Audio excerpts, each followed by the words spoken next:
አንቺ ጉብል ላይነሽ ለማየት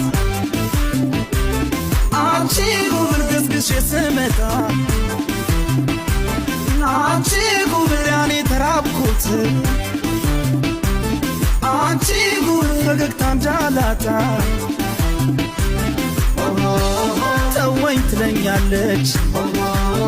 እንዴት ልተዋት እያንሰላሰልኳት ቀንና ሌሊት እንኳን ጨክኜን ልርቃት ይቅርና ይጨነቃል ሆዴን